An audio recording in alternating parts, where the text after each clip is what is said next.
Quero demonstrar a minha alegria, não surpresa, mas alegria, pela liderança da Comoceb, está tratando com a juventude o tema de igreja.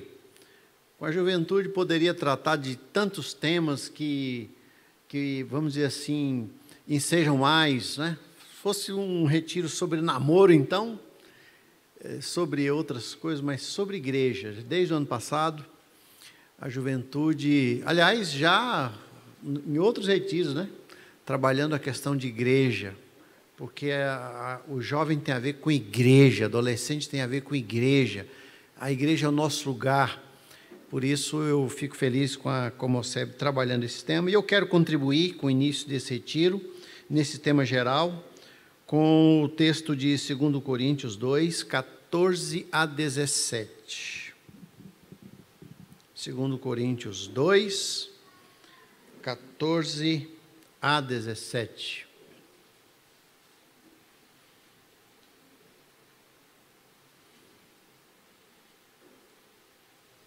Mesmo assentados. Graças, porém, a Deus, que em Cristo sempre nos conduz em triunfo e por meio de nós manifesta em todo lugar a fragrância do seu conhecimento, porque nós somos para com Deus o bom perfume de Cristo, tanto nos que são salvos como nos que se perdem. Para com eles, cheiro de morte para a morte, para com aqueles, aroma de vida para a vida. Quem, porém, é suficiente para estas coisas? Porque nós não estamos, como tantos outros, mercadejando a palavra de Deus. Antes, em Cristo Jesus, é que falamos na presença de Deus, com sinceridade e da parte do próprio Deus. Amém? Israel orou comigo no início, no final da mensagem eu oro com os irmãos. Queridos irmãos, a igreja foi plantada em Atos capítulo 2, quando o Espírito Santo desceu sobre os primeiros discípulos, apóstolos, já então, e a partir dali a igreja nunca deixou de existir, e talvez nem na eternidade deixe de existir. Pode ser que no novo céu e na nova terra nós sejamos ainda denominados ali de igreja, povo de Deus, habitação de Deus. Quando a igreja nasceu, e quando se planta uma igreja, ela não vai para o céu no mesmo dia. Nós não temos o privilégio daquele ladrão que converteu lá na cruz e não podia fazer nada, nem pecar, talvez só por pensamento, e já foi para o céu. A igreja não é convertida e vai para o céu, ela fica. A teologia chama essa igreja que fica de igreja militante, em contraste com aqueles crentes que já morreram e que fazem parte daquilo que é chamado na sistemática de igreja triunfante. Triunfante é o conjunto de todos os crentes que já foram, mas os crentes que ainda estão aqui, a teologia chama de igreja militante, porque milita, porque está aqui, ela está na história, ela continua no mundo, ela permeia o mundo, ela faz parte desse mundo, ela tem uma caminhada aqui. E ela tem um papel aqui. Ela não está aqui neutra, ela não está numa bolha, ela não está num monastério, ela não está enclausurada, ela está no mundo, no meio. Nossos adolescentes, nossos jovens, nossa juventude, na segunda-feira vão para as escolas. A maioria, boa parte, vai para o trabalho. Nós estamos lá em todas as ramificações do mundo. A igreja está lá, nós temos igrejas em todos os lugares do mundo e onde ela não está, nós queremos plantar. A igreja milita no mundo, ela está lá e ela tem uma razão para existir. Paulo aqui, ele diz para nós, coloca uns óculos espirituais e como ele vê a igreja de Deus no mundo, aqui a igreja militante. E a primeira característica dessa igreja é que ela é nesses poucos versículos, uma igreja vencedora, para começar. Ele diz: graças, porém, a Deus que sempre nos conduz em triunfo. A igreja nunca foi derrotada. Ainda que perseguida, que maltratada, desde o império, desde a perseguição já ali em Israel por Herodes, depois a perseguição pelos imperadores, nunca houve um tempo em que a igreja enfraqueceu ou foi derrotada. É isso que Paulo está dizendo, ela é conduzida em triunfo. Parece, se nós olharmos alguns dos nossos historiadores, que aqui Paulo está comparando a igreja com a tropa romana que chega vitoriosa de uma guerra. O exército mais poderoso do mundo, agora desfilando pela cidade, voltando e triunfante, ele diz: é assim que Deus nos conduz, de maneira triunfante, vitoriosa. É uma vitória, e é interessante que o versículo 14 diz que essa vitória, ela não é mérito da própria igreja. Observe que ele diz: em Cristo. É na vitória de Cristo. A mesma palavra triunfo aqui é usada em Colossenses, quando diz que Jesus triunfou na cruz do Calvário, Colossenses 2,15, é a mesma palavra. Ele triunfou na cruz. E aqui Paulo usa a mesma expressão para dizer que a igreja é conduzida em vitória, em triunfo. É na vitória de Cristo. Por si só ela é derrotada. Por si só ela não tem força alguma, não tem argumento algum, não tem riqueza alguma que possa fazer frente a esse mundo. Mas aqui ele diz: em Cristo. Talvez aqui a ideia é que se um general vitorioso sair na frente nas cidades romanas para ser aplaudido, é que Cristo é que está na frente e nós atrás, e Ele nos conduz em triunfo. Ele venceu na cruz, por isso nós somos mais do que vencedores. Não somos vencedores por algum mérito que nós tenhamos de homem algum. Nós somos aqui nas mãos do Senhor como que ventrílocos. Deus vai nos usando, Deus vai falando conosco. Ele que vai nos municiando, Ele que vai nos enviando. E a igreja, ela é vitoriosa no mundo por causa da cruz. Ela começou a ser vitoriosa na cruz e ela será sempre vitoriosa. E Paulo diz a expressão sempre, sempre. Não é de vez em quando, sempre. Mesmo nessa pandemia, que alguns achavam, com muito pessimismo, que ia ser um fracasso para a igreja cresceu até na pandemia.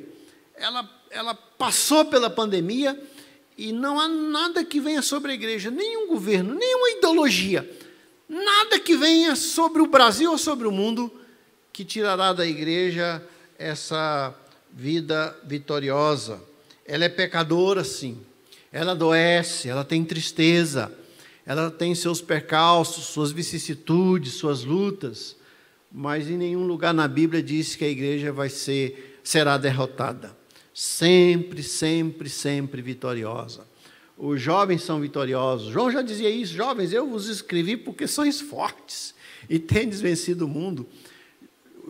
João, o apóstolo mais velho, quando ele olha para os jovens, ele não vê jovens derrotados pelo mundo, jovens maltratados pelo mundo, jovens sucumbidos sobre a força do mundo. Vocês são fortes, vocês vencem o mundo.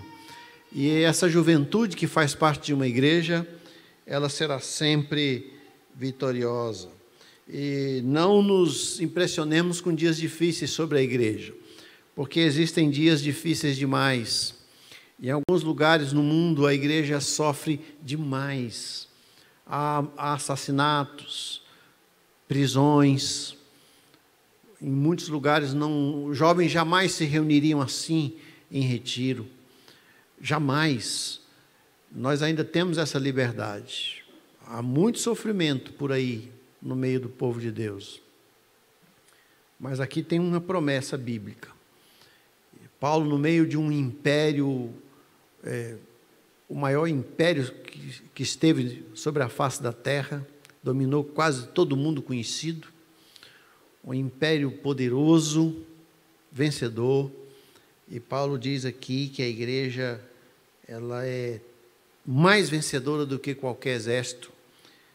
Em Cristo, a igreja é sempre conduzida em triunfo, mesmo nos seus piores dias, mesmo na sua fraqueza, na sua dor, mesmo em lugares ermos, mesmo com poucos recursos, mesmo com pouca gente, um grupinho ali, orando, buscando ao Senhor, é um grupo vencedor.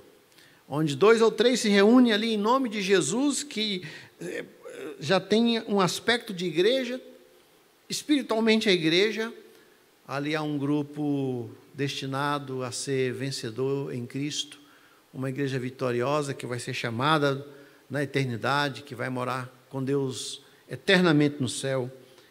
A igreja aqui no mundo é sempre vitoriosa. Amém? Segunda característica dessa igreja, que ela é abençoadora. Paulo continua que através de nós, a igreja, ele manifesta em todo lugar a fragrância do seu conhecimento. E o verso 15, ele continua, porque nós somos para com Deus o bom perfume de Cristo. Tanto para os que são salvos, como para os que se perdem.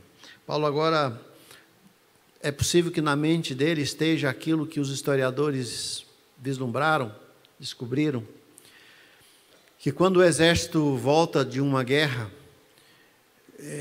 flores eram jogadas sobre eles e no chão onde eles pisavam, e também perfumes e incensos aos deuses, porque os romanos tinham a noção de que se houve vitória na guerra, porque os deuses deles é que os faziam vitoriosos, então eles queimavam incensos e jogavam flores, e havia aquele cheiro gostoso quando eles chegavam, de perfume, muito diferente daquele da guerra. E Paulo tem isso em mente quando ele diz que a igreja ela está no mundo triunfante, mas não um triunfo para ela mesma. A nossa existência no mundo não é para nós mesmos. A igreja não existe simplesmente por existir. Aqui diz que enquanto ela vai andando no mundo, caminhando, ela vai perfumando o mundo. Ela vai exalando perfume no mundo. De novo, aqui a ideia de que é em Cristo. Paulo, de novo, essa expressão, nós somos o bom perfume, versículo 15, de Cristo. Não é nada pessoal. Aliás, Isaías, capítulo 64, verso 6, diz que o melhor de nós é um trapo de imundície. O homem é pecador demais. O primeiro ponto do calvinismo dizia que o homem é totalmente depravado. É pecador ao extremo, ao máximo. Tudo nele é pecado. E quando nós queremos nos apresentar como modelos por nós mesmos, nós falhamos. Aqui é o perfume de Cristo. Nós exalamos a bênção de Cristo. E Paulo diz o que é esse perfume. No final do versículo 14, ele diz a fragrância do seu conhecimento. À medida em que a igreja faz Jesus conhecido na sociedade, é aí que ela perfuma a sociedade. Não está dizendo aqui que ela perfuma a sociedade através de projetos sociais, humanitários, educacionais, ecológicos. A igreja não está proibida para fazer isso. Mas nesse texto, e em concordância com a maioria dos textos bíblicos nesse sentido, é que a igreja tem o papel fundamental de fazer Jesus conhecido no mundo. É evangelização. É fazer que o nome de Jesus seja conhecido, seu sacrifício vicário, o sangue derramado na cruz, aquilo que ele fez no Calvário, é isso que nós fazemos, essa geração conhecer, e é esse o bom perfume de Cristo. Como é que nós perfumamos o mundo? Com certeza, boas ações perfumam o mundo. Gente boa perfuma o mundo. Corações bondosos, mãos dadivosas ajudam a melhorar esse mundo. Mas aqui nesse texto, A maneira da igreja perfumar o mundo e exalar o bom perfume de Cristo é através do conhecimento de Cristo. É fazer aí no versículo 14, que o cheiro que chega até as pessoas é o conhecimento de Jesus. É isso que faz a igreja abençoadora. Ela cumpre o seu papel na sua plenitude quando ela evangeliza. Não canso de dizer que se uma igreja falhar na ação social, se falhar na ação educacional, se falhar em algum projeto social, alguém vai fazer no lugar dela. Mas se a igreja deixar de evangelizar o mundo, de fazer o mundo conhecer Jesus, ninguém vai fazer. O mundo vai se perder, vai apodrecer, não haverá perfume. É a presença da igreja que faz o mundo ser um mundo melhor. Eu estava ouvindo a Rádio Senado, alguns anos atrás, um senador católico do Rio de Janeiro. Ele disse que, olha, lá no Rio de Janeiro, se não fossem as igrejas evangélicas, e ele dizia, eu sou católico, se não fossem as igrejas evangélicas nesses morros, o Rio de Janeiro já teria explodido umas 10 vezes. É a presença da igreja salvando vidas. Presente lá, com pouco recurso até, que tem feito a diferença. É essa igreja que é vitoriosa e abençoadora, onde ela está plantada. Por isso, se nós queremos salvar um povo, nós precisamos plantar uma igreja no meio desse povo. E onde houver um povoado, um grupo que não tem igreja, nós temos que plantar uma igreja lá, porque a igreja, ela é abençoadora, é uma presença benfazeja. Ela é o único e o último recurso que uma pessoa tem de conhecer Jesus. Tem que apresentá-lo nas músicas, nas mensagens, na evangelização, na vida. A igreja é abençoadora. E a terceira característica aqui, ainda falando sobre o perfume, é que a igreja é alertadora. Observem, queridos, que esse versículo 15, ele quebra todo o romantismo do versículo 14. Se no versículo 14 a gente tem a imagem do exército chegando e pisando em flores, e o incenso aos deuses sendo jogado no ar, o versículo 15 diz que sim, nós somos o bom perfume de Cristo, mas observe o finalzinho do versículo. Tanto para os que são salvos, como para os que se perdem. Talvez aqui, e olhando, por exemplo, o comentário de Kruse, ele diz que o exército vencedor vai à frente, mas atrás dele tem um exército derrotado. Os vencedores vão recebendo os aplausos, mas lá atrás, amarrados, acorrentados, descalços, seminus, está um exército derrotado. Gente que vai ser escravizada ou morta, jogada para os leões, colocada como gladiadores, gente que vai servir até morrer e adoecer sem voltar para casa. Por isso, o apóstolo Paulo diz que aquele cheiro que vem à frente do bom perfume de Cristo no exército vencedor não deve nos encantar, porque lá atrás tem um exército que se perde, e aqui ele diz, nós somos o bom perfume para aqueles que são salvos, mas nós também somos o perfume de Cristo para aqueles que se perdem. E é interessante essa presença da igreja. A igreja, ela também, além de ser uma agência redentora, conquanto ela não salve, mas aponta para a redenção, a igreja também é um sinal para esse mundo de que esse mundo vai se perder. A mesma ideia tem o autor aos Hebreus, quando ele fala da arca, quando ele diz em Hebreus 11:7, pela fé Noé, divinamente instruído acerca dos acontecimentos a que ainda não se viam, e sendo temente a Deus, aparelhou uma arca para a salvação de sua casa, pela qual condenou o mundo e se tornou herdeiro da justiça que vem da fé. Aqui, interessante, a arca salvou a casa de Noé, mas a arca condenou o mundo. Que é o único lugar na Bíblia que fala que a arca condenou o mundo. O autor dos Hebreus tem a ideia de que a arca é um símbolo. ela existiu, mas ela simboliza que aqueles que estão dentro são salvos e aqueles que estão fora se perderão eternamente. Não foi isso que aconteceu na arca? É possível que Noé tenha pregado por muitos anos. É possível que ele tenha sido motivo de zombaria, de risos, de indelicadezas, enquanto constrói com a sua família uma arca no meio do nada, um lugar seco, árido. Como pode? Tomado como um homem doido, um lunático, até que veio o dilúvio e a chuva que não ia embora.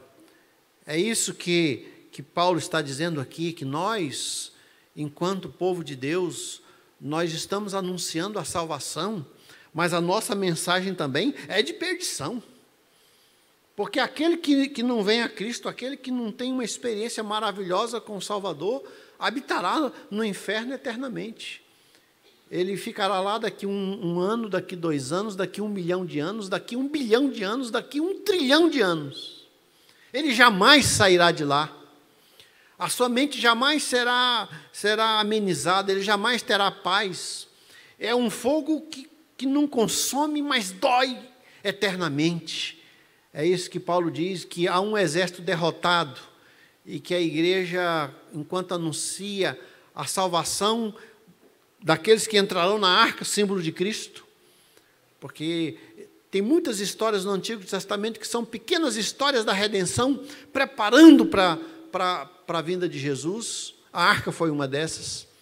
O autor aos Hebreus faz essa aplicação entre aquele mundo e o dele, para dizer que a arca condenou o mundo. E Paulo diz, o bom perfume de Cristo chama a atenção. Daí, meus irmãos, que a igreja precisa ser diferente do mundo. Porque senão não chama a atenção, não agride. A igreja não tem que fazer barzinho no final, dancinha. Não tem que fazer aquilo para agradar o mundo. Eu vi uma igreja nossa com MMA dentro da igreja. Eles oram lá, Senhor, abençoe esse momento, depois deita porrete um no outro. Para atrair. Jovens que não têm nenhum princípio, que não tem nenhuma diferença com o mundo.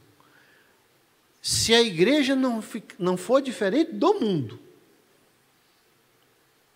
ela não vai causar um impacto positivo e nem negativo, no sentido de agredir a mente do mundo, para dizer, nós somos diferentes desse povo. Tem um doido aqui construindo a arca, tem um pessoal aqui vivendo igreja, dizendo que é diferente da gente. E é isso que Paulo está dizendo, a igreja, ela está no mundo, ela trabalha para abençoar o mundo, ela perfuma o mundo, mas a nossa presença no mundo como igreja é um sinal de perdição para aqueles que não encontrarão em Cristo a salvação, para os não eleitos.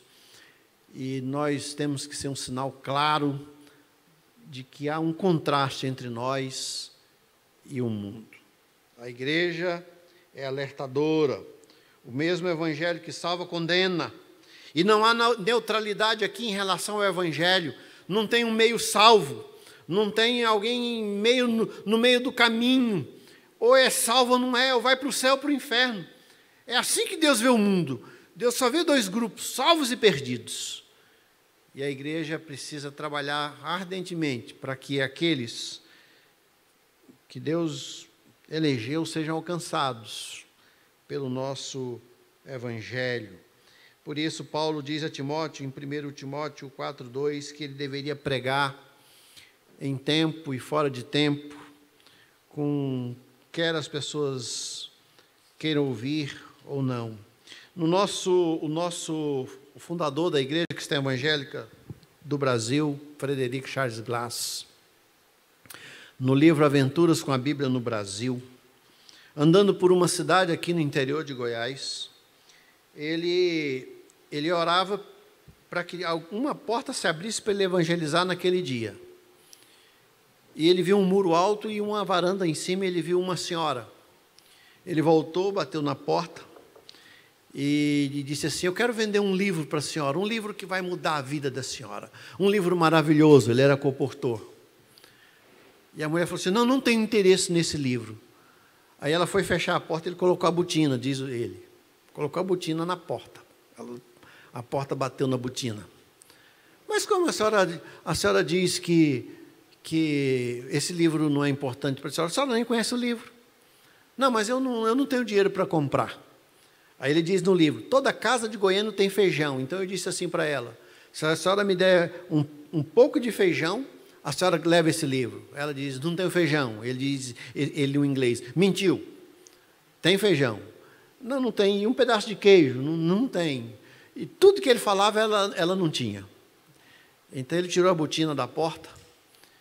E quando ele foi saindo, ele olhou de novo na varanda e ele viu um pedaço de toucinho assim, pendurado, salgado. Era comum naquela época. E ele voltou e bateu na porta. E ele diz, olha, se a senhora me der metade daquele bacon lá, a senhora leva uma Bíblia. E ela ficou tão nervosa, que foi lá e partiu aquilo e deu para ele, pegou aquela Bíblia e ele sentiu o maior rancor do mundo contra ele. Mas ele deixou a Bíblia lá. 2 anos depois, diz o livro, ele chega lá naquela cidade de novo para evangelizar e alguém diz, olha, tem um tal de Belarmindo aqui que quer conversar com o senhor, quer que o senhor vá lá na casa dele. E quando ele foi chegando na casa, ele reconheceu a casa. Era a casa da mulher nervosa. E quando ele chegou, os dois cumprimentaram, ele e a mulher, em Cristo. Aí o Belarmino disse que chegou em casa, a mulher estava tão nervosa, que falou, olha, tem um homem aí que me forçou quase a comprar esse livro, eu quero que você o jogue fora agora, eu não quero olhar para esse livro nunca mais. Aí o Belarmino diz no livro que falou assim, não, eu vou jogar fora sim, vou jogar, mas antes eu vou dar uma lidinha aqui, né? E ele foi lendo, ele e a mulher se converteram. Sabe a conclusão que eu chego, meus irmãos? É que de vez em quando a gente tem que colocar a botina na porta. Muita gente vai para o inferno porque nós somos educados demais, polidos demais, receosos demais. Queremos de uma maneira suave evangelizar um mundo perdido, um exército que vai atrás cabisbaixo, uma geração que se perde. Nós queremos com pouca força, mas com muita educação, evangelizar um mundo que está indo para o inferno. E de vez em quando a gente precisa, como o apóstolo Paulo, ouvir Paulo falando a Timóteo, prega. Eles querem ouvir, prega. Não querem, prega. Com muita força, usar aí as redes sociais, que os jovens são tão peritos, até adoecidos por ela, para a gente evangelizar o mundo. Eu desconfio que nós estamos muito acomodados diante do mundo com mandando aquela mãozinha de oração. Qualquer coisa a gente manda mãozinha. Aquilo está fazendo o crente pecar, porque ele está dizendo que está orando, às vezes não está nada, às vezes só está mandando mãozinha. Em vez de mandar mãozinha, manda uma mensagem, né? Eu estou evangelizando um primo meu que não conhece Jesus e no aniversário dele eu já coloquei lá João 3,16. Ele tem que começar a ouvir bem devagarzinho, mas ele vai ouvir até o dia em que eu vou gritar no ouvido dele, eu vou clamar. Ele vai, se ele for para o inferno, não vai ser por culpa minha, porque eu vou exalar o bom perfume de Cristo sobre a vida dele. E é assim que Paulo entende que nós somos o bom perfume de Cristo. E aí ele diz assim, quem é suficiente para estas coisas? Quem entende isso? Paulo quase chega a dizer, a gente não entende por que a mesma igreja redentora é também condenadora, por que a mesma arca salvou uma família e condenou o mundo inteiro, por que o evangelho salva tantos e condena tantos. E Paulo, quando ele diz que ninguém é suficiente para isso, foge à nossa compreensão, porque Deus poderia fazer diferente, mas ele fez assim. E nós entendemos que é assim. E finalmente, meus irmãos, essa igreja no mundo, Paulo diz que ela é muito criteriosa, porque no versículo 17, Paulo diz que existiam muitas pessoas, já naquela época, que tinham a palavra de Deus, mas era como uma mercadoria. Eles estavam mercadejando a palavra de Deus. O mesmo Cruz que eu citei anteriormente, ele diz que a expressão aqui é mascateando a palavra, tornando a palavra um instrumento de venda de mascate, de quem vai abrindo a sua mala e oferecendo alguma coisa de porta em porta. Paulo estava preocupado com alguns que queriam viver um evangelho, mas queriam ganhar dinheiro com o evangelho. A história da igreja, meus irmãos, sempre teve os espertalhões da fé. Já dos 12 apóstolos, nós temos um, João 12:6, fala que, por exemplo, Judas, quando ele brigou porque aquele perfume foi colocado nos pés de Jesus, diz o texto bíblico, diz João, que ele não tinha interesse nos pobres, mas ele queria que se vendesse para que pegasse o dinheiro, porque ele tinha interesse na bolsa, ele tinha interesse no dinheiro, não nos pobres. Já ali, convivendo com Jesus, temos aquele homem que queria batizar com o Espírito Santo, Simão, no livro de Atos. Ele queria impor as mãos e as pessoas receberem o Espírito Santo. Há muitos assim. Paulo diz que, por exemplo, os obreiros, eles são dignos do seu salário. 1 Coríntios 5:18. Os pastores, os missionários, eles são dignos do salário. E Paulo usa essa expressão para falar do boi que debulha lá no Antigo Testamento. Enquanto ele estava trabalhando para puxar e fazer a roda girar, para moer o trigo, ele tinha que comer o trigo. Ele não poderia fazer, então não amordaces a boca do boi que trabalha. Então o trabalhador é digno do seu salário. E a juventude precisa aprender a valorizar os seus obreiros, seus pastores.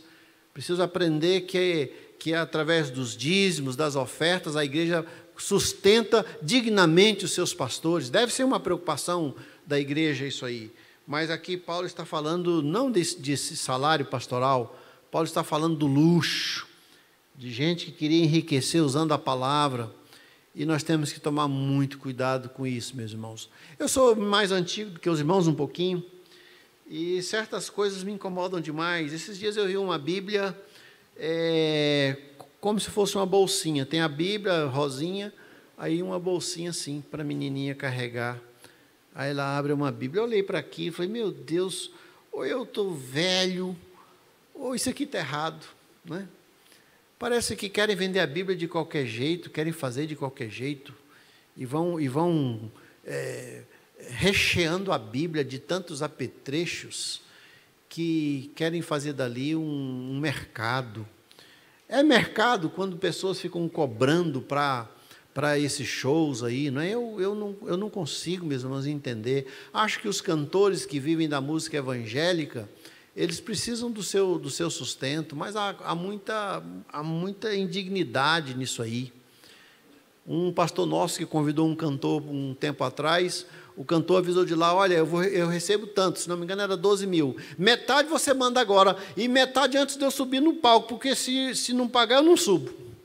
Eu fico indignado com a Bíblia virando mercadoria, com esse excesso de ofertas das igrejas neopentecostais, essa ênfase em vender coisas, em ganhar dinheiro, em pedir oferta, esses carnês que são distribuídos por aí.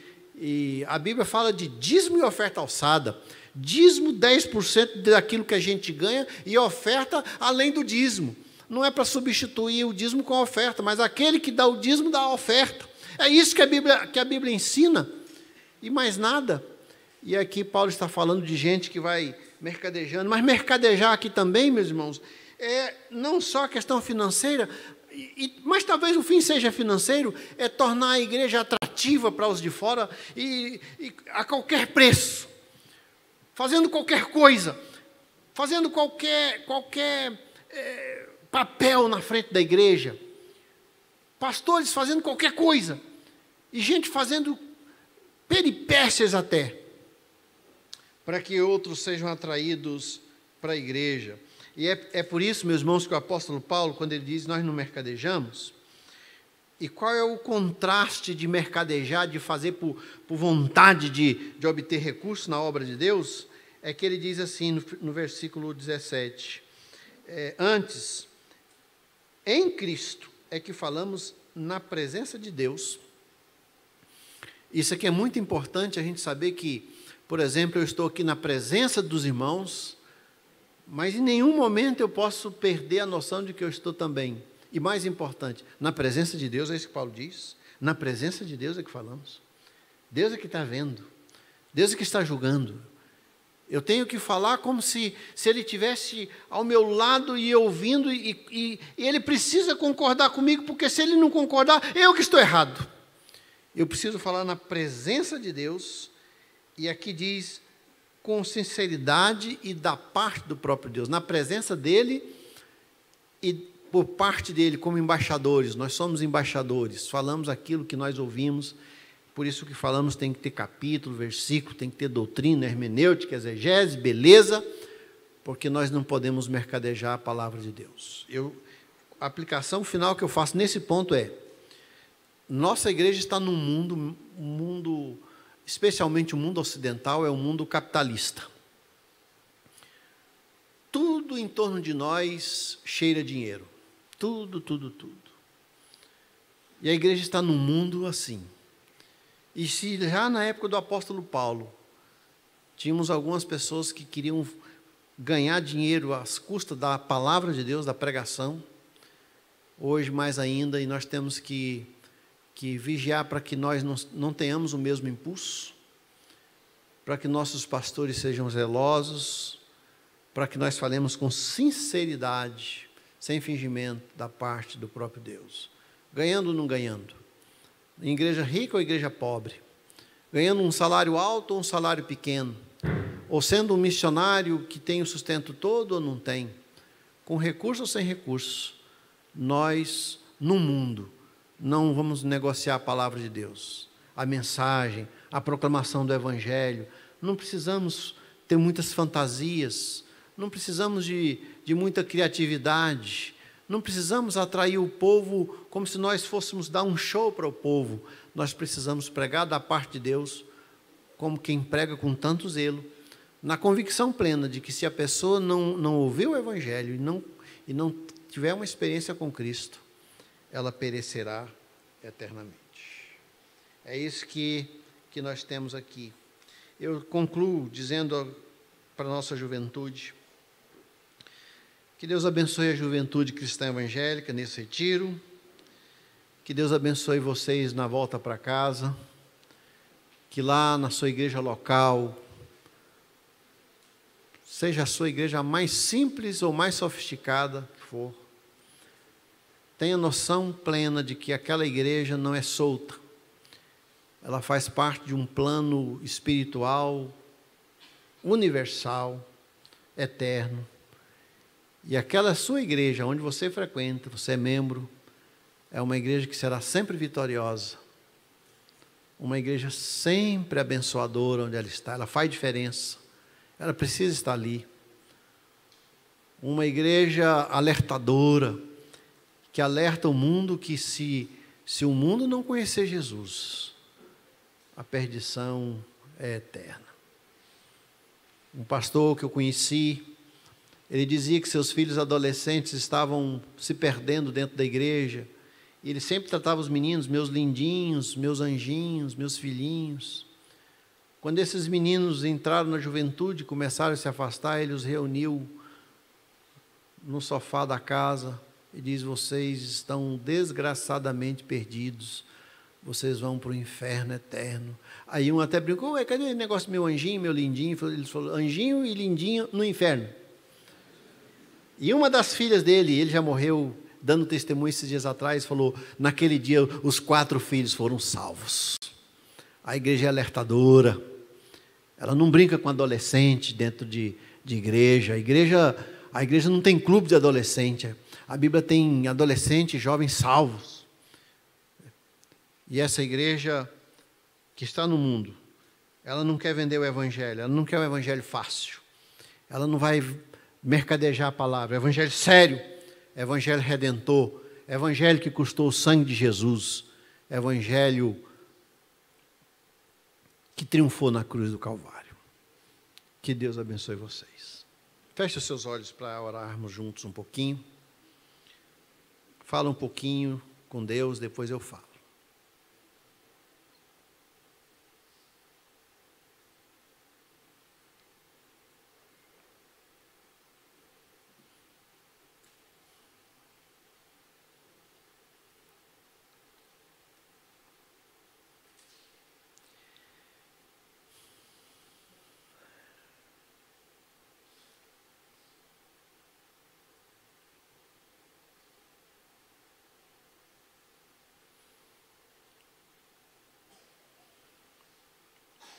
Senhor querido, logo no início desse retiro, o Senhor me permitiu compartilhar uma porção da palavra do Senhor com os jovens e adolescentes.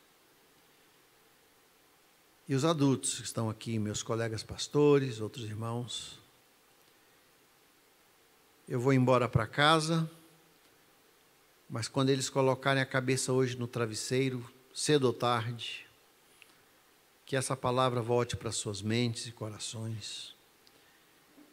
Que essa palavra grave, séria demais, não caia por terra. Mas que o teu povo, teus jovens que estão aqui pensando igreja, vivendo igreja, voltem para casa já na semana que vem, sabendo que a igreja onde eles frequentam é triunfante, é vitoriosa, é abençoadora, é alertadora e é criteriosa com a palavra. Abençoa as demais programações, as demais mensagens, Pai. Parafusa na mente deles a Tua palavra nesses dias. Que Teu Espírito não perca essa oportunidade, Pai, de falar a essa juventude.